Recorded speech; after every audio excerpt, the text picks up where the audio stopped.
वर्तमान बिहार में ऐसा सुशासन बा कि शिक्षक लोगन के 3-3 वहाँ पर वेतन मिले कोनो आसरा नहीं रहत। इस सुशासन के रीति देख के एगो लड़का कहत रहे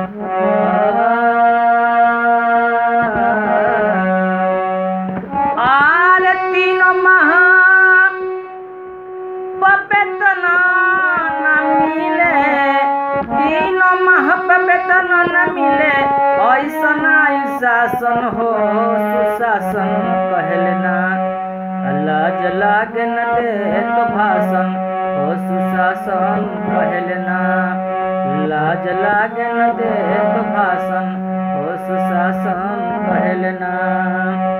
टाइम टू टाइम देवे जाई रोज शिक्षा, लगता गदेलो के ना पूरी छोट कोई इच्छा। आरे कपड़ा लाता घरवा, कपड़ा लाता घरवा दोकन दरवा दिहिन राशन हो सुशासन ऐसन बा। लाज लागे न दे तो भाषण हो सुशासन ऐसन बा। परल देनदारी भारी नइखे अधेलावा, परल देनदारी भारी नइखे अधेलावा। घरवा में रोवे डहके छोटका गदेलावा, घरवा में रोवे डहके छोटका गदेलावा।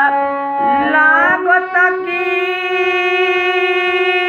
होई नहीं, लगता कि होई नहीं।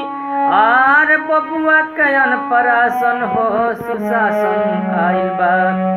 लाज लागो न दे तो भाषण हो सुशासन ऐसन बा। संगी समबंधी मांगस कबो हाथ फेर हो, कहले न करिहा हब होई पैसा ढेर हो।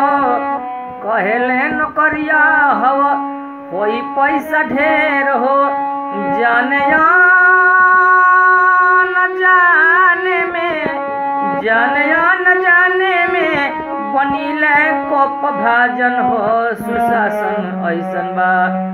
लाज लागे न दे तो भाषण हो सुशासन ऐसन बा। शिक्षा शिक्षक बदहाल समाज होई कैसे से सर। शिक्षा शिक्षक बदहाल कैसे होई समाज से सर। काहे मानवाधिकार के कुछ लेल मुकते सर। आरे काहे संविधान माना, काहे संविधान माना लगावे अनुशासन हो सुशासन कैसन बा।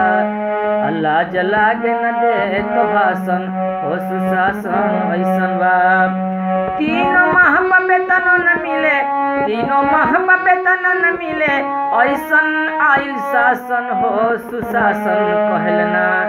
लाज लागे न दे तो भाषण हो सुशासन कहले ना। लाज लागे न तो भाषण हो सुशासन कहले ना।